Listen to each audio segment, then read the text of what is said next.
নমস্কার বন্ধুরা, কেমন আছেন সবাই? আজকে আমি রান্না করব ছোলার ঘুগনি, বলা যায় ছোলার তরকারি। চলুন শুরু করা যাক। প্রথমে আমি এখানে প্রেসার কুকারে ছোলা আর কুচি করে রাখা আলু একটু সেদ্ধ করে নিয়েছি।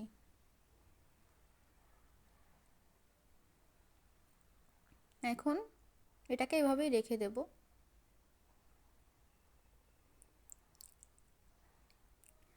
এবার এটা রুটি দিয়ে খেতে আমার কাছে তো খুবই মজা লাগে।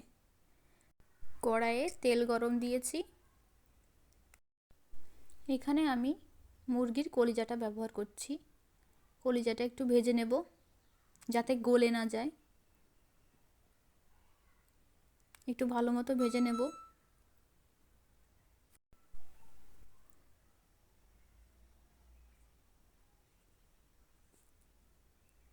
দিয়ে দিয়েছি নুন, একটু ভালো করে ভেজে নেব।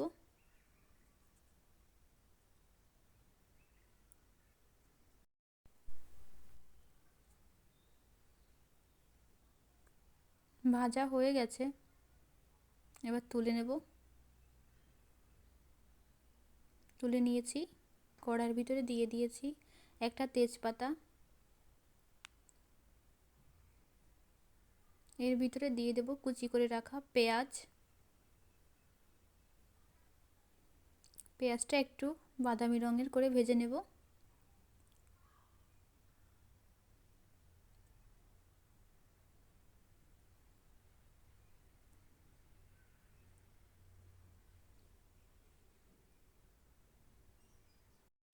এখন দিয়ে দেব আদা, জিরে, রসুন, ধনিয়া আর শুকনো লঙ্কা বাটা।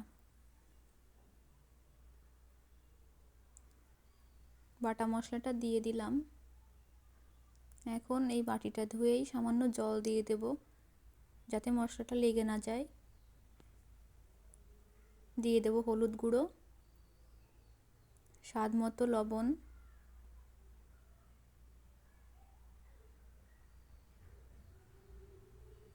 ভালো করে নাড়িয়ে নেব। এখন এটাকে মিডিয়াম আঁচে রেখে ভালো মতো কষিয়ে নেব।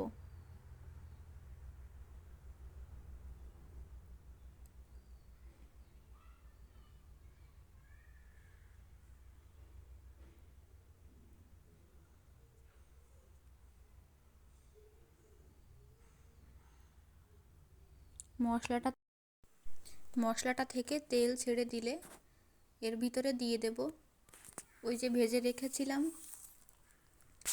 মুরগির কলিজাটা, ওটা দিয়ে ভালো করে কষিয়ে নেব।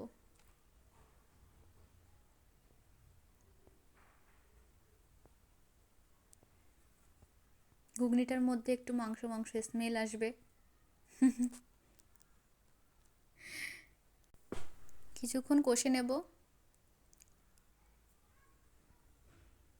একটু কষিয়ে নেওয়ার পর এখন এর ভিতরে অ্যাড করব সেই সেদ্ধ করে রাখা ছোলা আর আলু। ছোলার জল সহই দিয়ে দেব, আমি ওই জলটা ফেলিনি, ওই জল সহ দিয়ে দিয়েছি।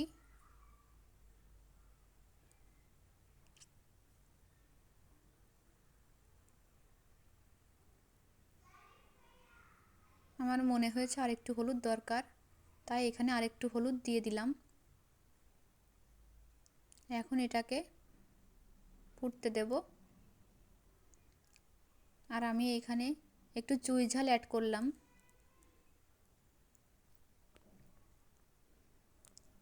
10 মিনিটের জন্য রেখে দেব।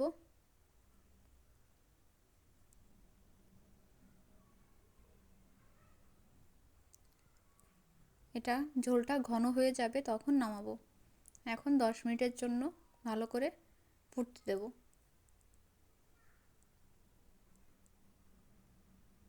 এই তো প্রায় হয়ে গেছে। নামানোর আগে দিয়ে দেব 1 চামচ মতো একটু ঘি আর হাফ চা চামচেরও কম গরম মশলা।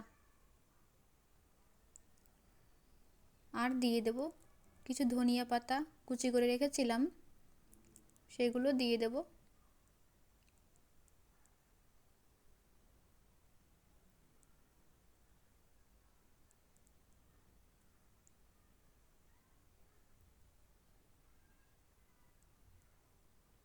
এখানে লাইটটার জন্য কালারটা ঠিক বোঝা যাচ্ছে না। এই যে ঢেলে নিয়ে এসেছি, এরকম হয়েছে দেখতে। রাতে রুটি দিয়ে খাওয়ার জন্য পারফেক্ট ঘুগনি। দেখি বরবাবু কি বলে।